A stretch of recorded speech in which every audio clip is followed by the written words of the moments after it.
My name is Laurent Schopp. I'm the managing partner of Tuckerman Life Science. Very glad to have all of you during the postprandial session.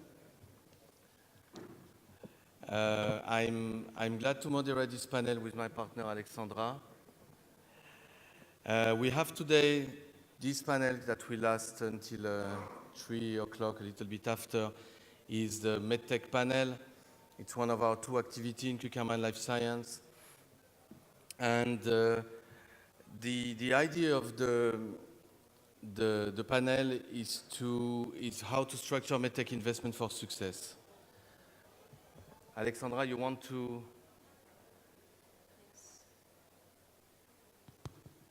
Okay. So good afternoon, everyone. In this panel, we will indeed talk about how to structure Medtech investment for success.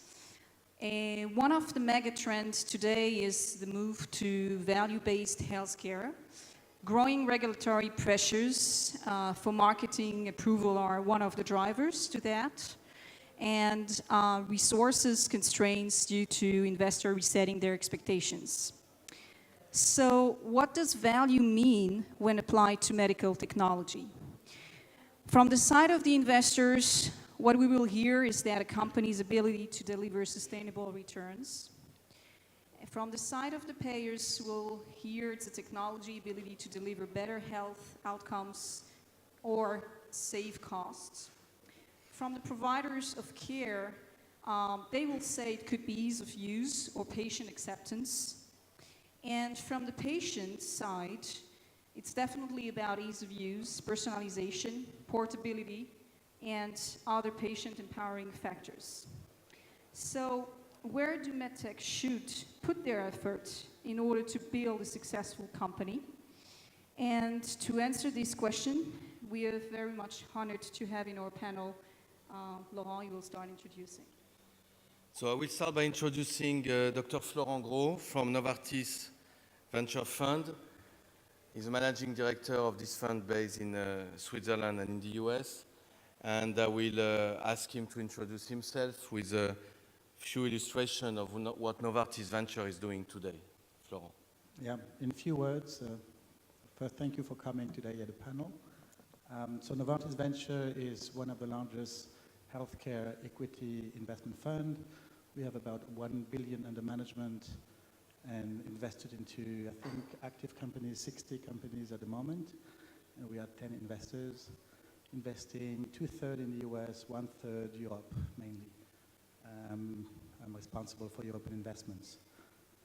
We're investing into biotech pharma projects in about 80%, 70% of the time, and 30% of the time in medtech diagnostics. We are what we call a non-strategic fund. So that was, it just counts $1 billion. It's not 800 million. We invest at any stage of investments, early stage to clinical stage, but I would say average 50% of the time it's clinical stage, 50% of the time it's preclinical stage for the first ticket.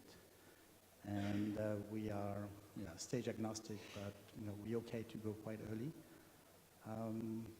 What else? And what is important to note is we're not really a strategic fund, meaning we're not depending on the strategy of Novartis.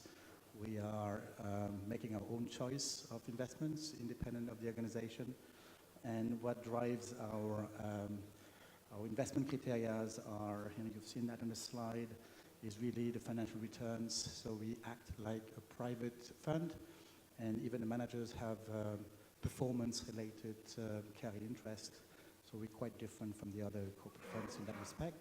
And of course, we're investing into really products. One panelist is Laurent Grandidier, CEO of Xeltis, promising and successful startup medtech company based in Zurich and Eindhoven. Laurent. Thank you very much. It's a pleasure to be with you today and to be on this panel. Thank you very much for the invitation, Laurent.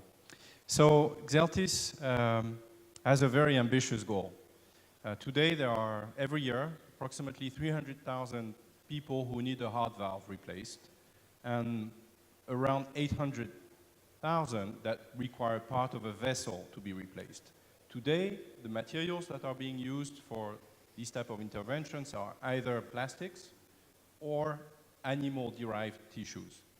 Our objective is to replace this by a new type of material that actually induces the regrowth of the native either vessel or heart valve.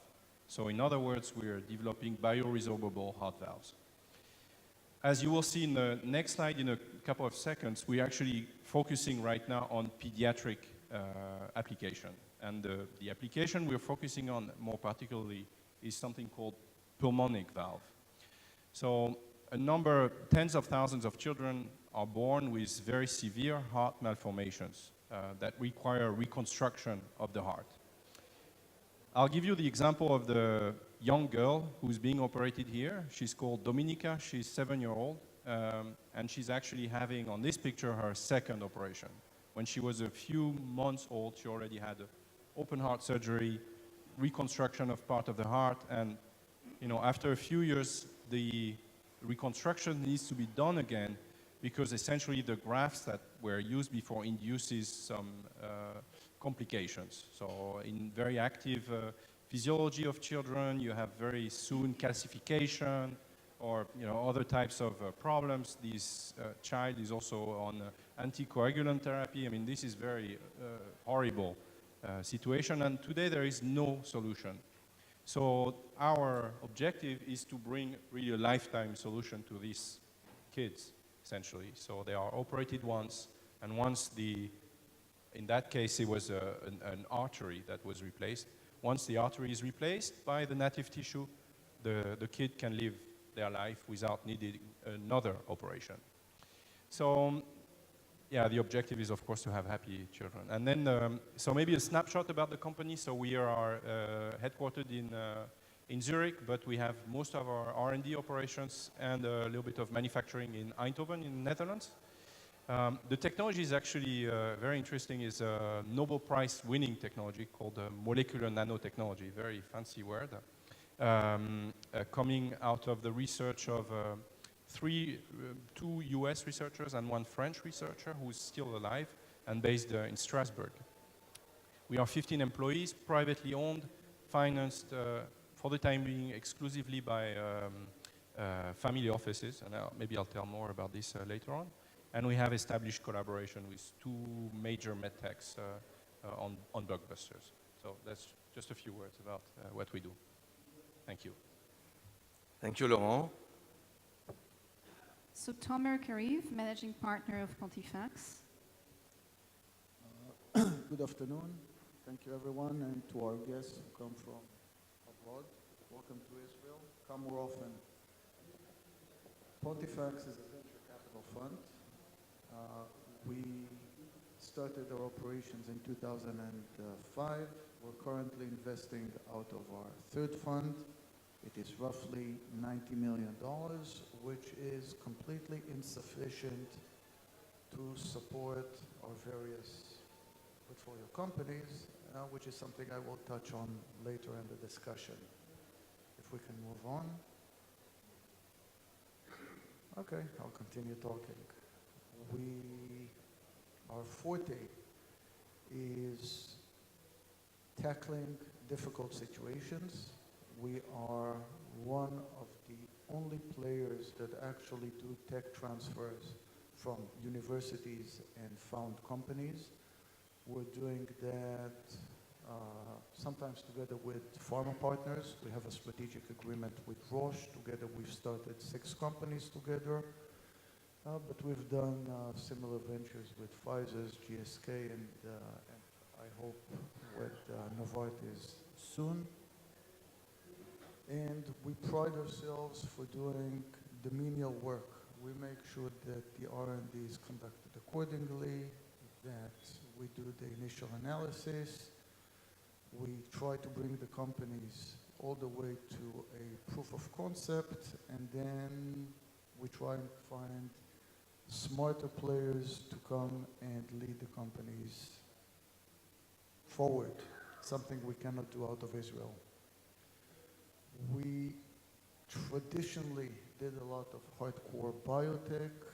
recently in the third fund. This is our pharma portfolio, by the way. We took one company to a successful phase 3, that was Protalix. We currently have another one called MacroCure, cell therapy for hard-to-heal wounds, that is completing phase 3 within the coming months. We have our companies all over the place doing phase 2, phase 1, preclinicals, etc. As the topic today is Medtech, we have recently seen a gravitational move towards medical devices, simply because the companies are advancing, money is scarce, valuations have come down, so we see ample opportunities in the stage that were previously not around. So among our companies right now, we have companies that are in revenue stage, but practically all of them are either pre-launch or very advanced clinicals. So this is a shift. We're just taking advantage of existing conditions, which we will elaborate later on, why things are so difficult at this stage. Thanks.